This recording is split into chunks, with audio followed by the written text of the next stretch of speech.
नमस्कार, आप देख रहे हैं न्यूज 18। मैं हूं आपके साथ मेनका चौधरी और बड़ी खबर लखनऊ से आ रही है, जहां पर चार बाग रेलवे स्टेशन पर एक बड़ा हादसा टल गया है। यहां गरीब रथ से उतरते वक्त एक महिला का पैर फिसल गया। महिला अपनी बच्ची समेत ट्रेन के नीचे आ गई। गनीमत रही कि दोनों की जान बच गई है। यानी जाकुरा के साइयां मार सके ना कोई, कुछ वही कहावत यहां पर चरितार्थ होता हुआ नजर आ रहा है। ये देखिए जरा, एक महिला जो कि ट्रेन से बाहर निकल रही थी, चलती ट्रेन बैलेंस नहीं बना पाती है, बच्ची समेत ये महिला ट्रेन के नीचे आ जाती है।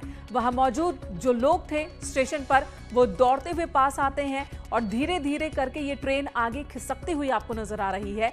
गनीमत रही कि इस भयंकर हादसे में भी इस महिला और इस बच्ची की जान बच गई है।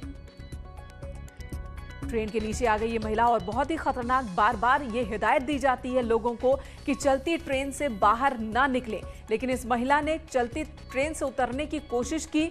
बच्ची को गोद में लिए हुए महिला हाथ नहीं छोड़ पाती है, ट्रेन को पकड़े रहती है और इसी बीच ट्रेन चूंकि आगे बढ़ती जा रही है, बैलेंस बिगड़ता है और स्टेशन और ट्रेन के बीच की जो जगह है वहां से महिला फिसल कर ठीक ट्रेन के नीचे आ जाती है।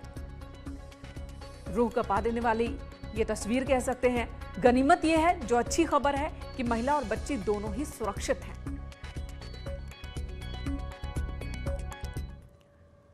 इस तरह के हादसे कभी भी हो सकते हैं, कहीं भी हो सकते हैं। सावधानी बहुत जरूरी है।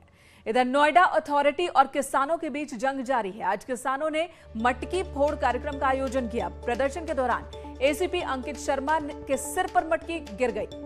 हालांकि किसानों के मुताबिक उन्होंने जानबूझकर मटकी सिर पर नहीं फोड़ी थी। गनीमत रही कि एसीपी को ज्यादा चोट नहीं पहुंची। मौके पर पुलिस बल भी तैनात।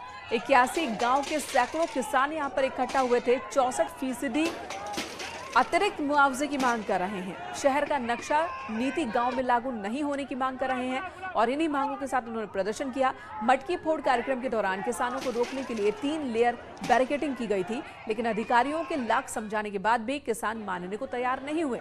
बैरिकेडिंग तोड़ते हुए ये किसान आगे बढ़ते हुए मटकी फोड़ कार्यक्रम का इन्होंने आयोजन किया था और इसी बीच एक मटकी एसीपी के सिर पर भी गिरी। उन्हें चोट नहीं पहुंची ज्यादा, ये एक अच्छी खबर है। ये देखिए जरा, बैरिकेडिंग के एक तरफ पुलिस वाले हैं, दूसरी तरफ किसान है और किसानों की तरफ से लगातार मटकी बैरिकेडिंग की दूसरी तरफ फेंकी जा रही है, तो जाहिर सी बात है किसी को भी चोट पहुंच सकती थी। और एसीपी के सिर पर लगी एक मटकी लेकर मर चुका, क्योंकि आए दिन किसानों का शोषण करता है और ये लबालब है। इन जो टपक रहा है वो इन गरीब लोगों के खून से टपक रहा है, इनके घरों को तोड़ता है। आए दिन बगैर सर्वे किए हमारे घरों पर अपना नाम दर्ज कर लिया है। भैया हम कह रहे हैं, कोई न्याय है क्या ये?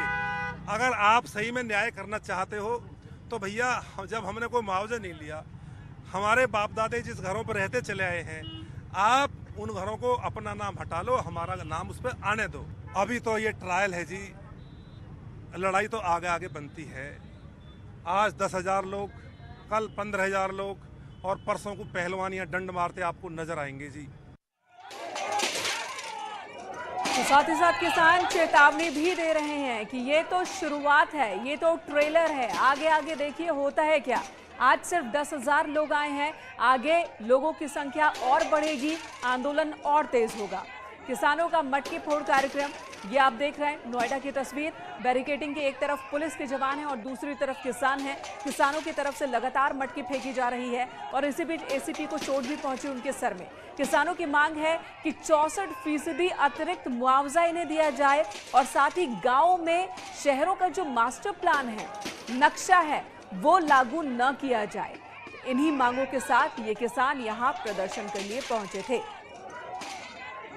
81 गांव के सैकड़ों किसानों का ये प्रदर्शन आप देख रहे हैं और साथ ही किसानों की तरफ से ये चेतावनी भी, दावा ये किया जा रहा है किसानों की तरफ से कि 10,000 किसान यहां पर आज इकट्ठा हुए थे और आगे किसानों की संख्या बढ़ती चली जाएगी अगर उनकी मांग नहीं मानी जाती है, उन्हें अतिरिक्त मुआवजा नहीं दिया जाता। जबकि अथॉरिटी की ओर से बार बार इस पर यही बात कही गई है कि किसानों से जिस मुआवजे का वादा किया गया था वो मुआवजा दिया गया है। किसानों और प्राधिकरण के बीच रार थमने का नाम नहीं ले रही है। इस समय हम नोएडा के सेक्टर 5 हरोला बारात घर के पास मौजूद है। आपको तस्वीरों में भी दिखाएंगे कि ये देखिए भारी संख्या में पुलिस बल तैनात है। इसके अलावा दूसरी तरफ किसान भी हैं और यहाँ पर प्रदर्शन जारी है। किसान जो है वो मटकी फोड़ के प्रदर्शन कर रहे थे, विरोध जताया इन्होंने और लंबे वक्त से ये प्रदर्शन चल रहा है किसानों द्वारा। और आप देख सकते हैं कि किसान जो है अब मटकी फोड़ने के बाद यहाँ से किसानों की तरफ किसान जो है वो बारात घर की तरफ बढ़ रहे हैं। किसान और जो यहाँ पर पुलिस है उसमें गतिरोध फिलहाल जारी है और आप देखेंगे कि यहाँ पर दूसरी तरफ रास्ता खोल दिया गया है, बैरिकेडिंग लगाकर बंद किया गया था।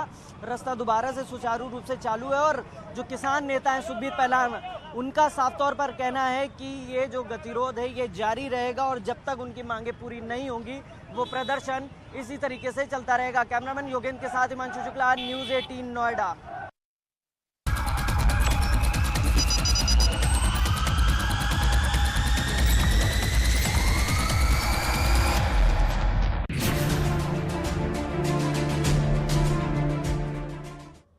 जी हां, ईडी की रडार पर माफिया। सीतापुर जेल में आजम खान से पूछताछ हुई है। मनी लॉन्ड्रिंग केस में आजम खान से पूछताछ। आजम खान से 4 दिन तक होती रहेगी पूछताछ। अतीक और मुख्तार से भी ईडी की टीम पूछताछ करेगी। मनी लॉन्ड्रिंग केस में ही दोनों से सवाल जवाब होंगे। बांदा जेल में बंद है मुख्तार अंसारी। साबरमती जेल में इस वक्त अतीक अहमद बंद है और दोनों से ही ईडी की टीम पूछताछ करने वाली है। मुख्तार अंसारी के साथ ये पूछताछ शुरू हो चुकी है, जो कि बताया जा रहा है कि कई सवाल हैं जिन सवालों का जवाब ईडी की टीम इन लोगों से लेने वाली है। ऋषभ मणि त्रिपाठी लखनऊ से हमारे साथ मौजूद हैं। संदीप भी हमारे साथ जुड़ चुके हैं, हमारे सहयोगी सीतापुर से। ऋषभ, आपके पास आऊंगी। अब ईडी ने अपनी रडार पर इन सभी को ले लिया है। मनी लॉन्ड्रिंग की जो बात हो रही है, ये केस कब से जुड़ा हुआ?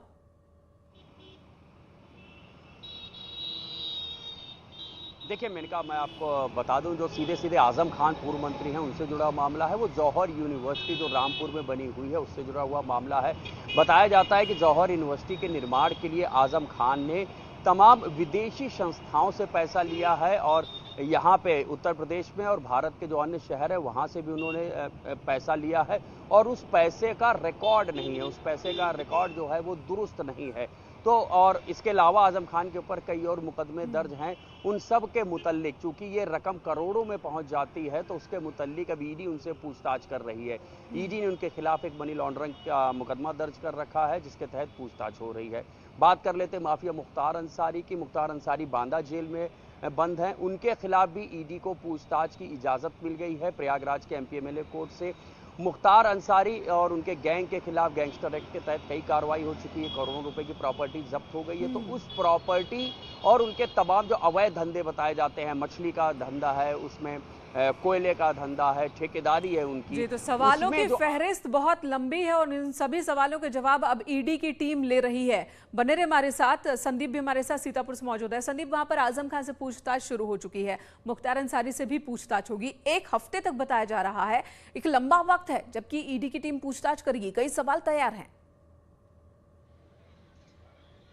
जी बिल्कुल मेनका, मैं आपको बताना चाहूंगा कि सीतापुर के अंदर बंद सपा सांसद आजम खान से आज जो है ईडी के अधिकारी यहां पर उनसे पूछताछ करने के लिए पहुंचे थे। कोर्ट के द्वारा जो है उनको ओपन आदेश मिला था कि वो जो है सीतापुर जेल में कभी भी किसी भी समय जाकर आजम खान से पूछताछ कर सकते हैं। इसी आदेश को लेकर आज करीब 1:30 बजे जो है ईडी की 2 सदस्यीय टीम सबसे पहले यहाँ पर जेल परिसर में पहुंचती है और वो जेल के अंदर जाती है। उसी के कुछ आधा घंटे के करीब के बाद जो है एक उच्च अधिकारी की गाड़ी यहाँ पर और एंट्री करती है और उस पर भारत सरकार लिखा होता है और गाड़ी पर नीली बत्ती लगी होती है। दोनों 3 सदस्यीय जो टीम है वो जेल के अंदर लगातार जो है आजम खान से पूछताछ कर रही है।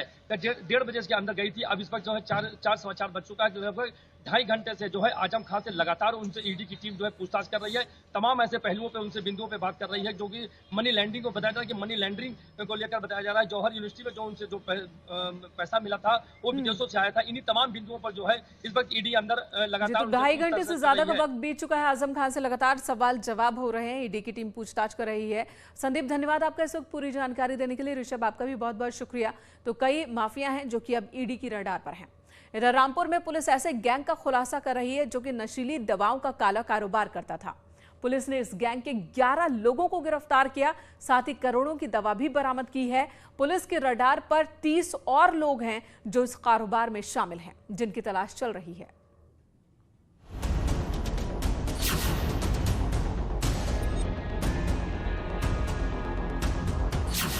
नशीली दवाओं के 11 सौदागर गिरफ्तार।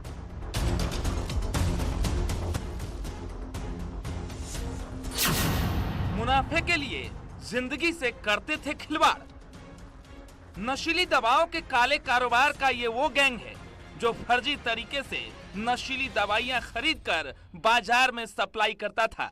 जब पुलिस ने शहजाद नगर से एक आरोपी को गिरफ्तार किया तो इसके पूरे सिंडिकेट का खुलासा हो गया।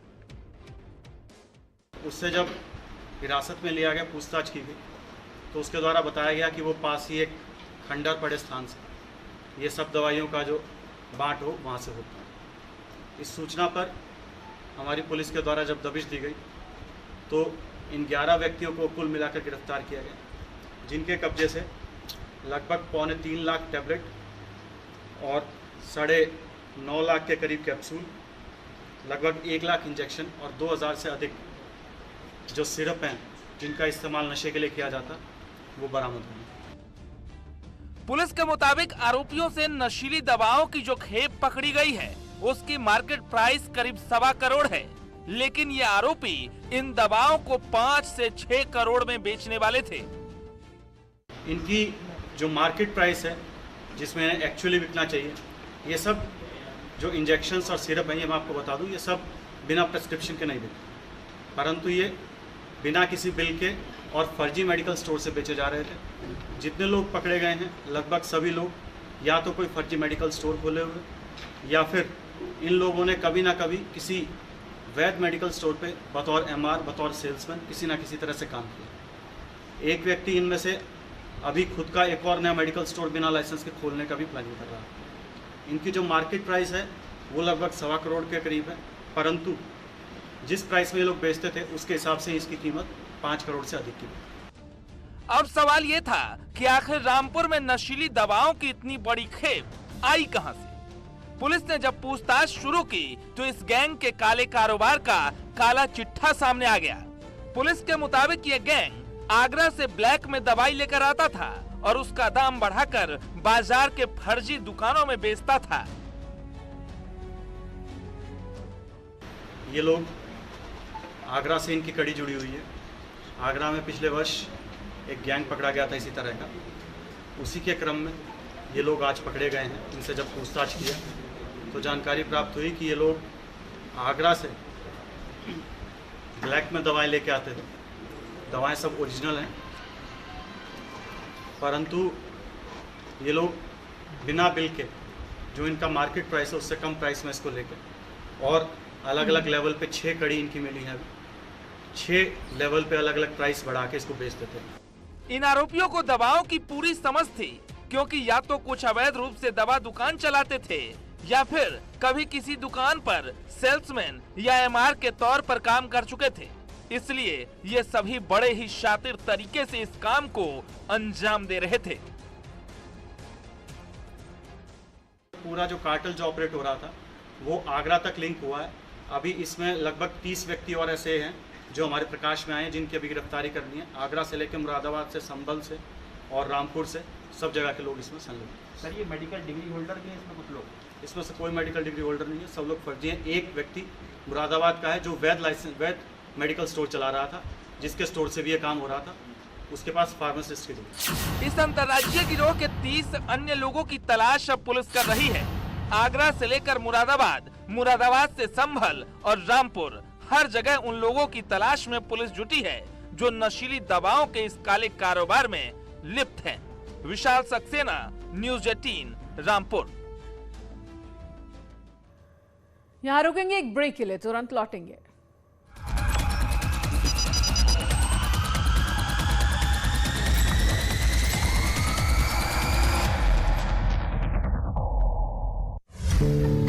खबर आपके गांव की, खबर आपकी गलियों की, खबर आपके मोहल्ले की, खबर आपके शहर की। खबर आपके आसपास की, खबर आपके सरोकार की, आपके जिले की हर खबर को लेकर हम हैं वोकल। देखते रहिए अपने मोबाइल पर News 18 लोकल।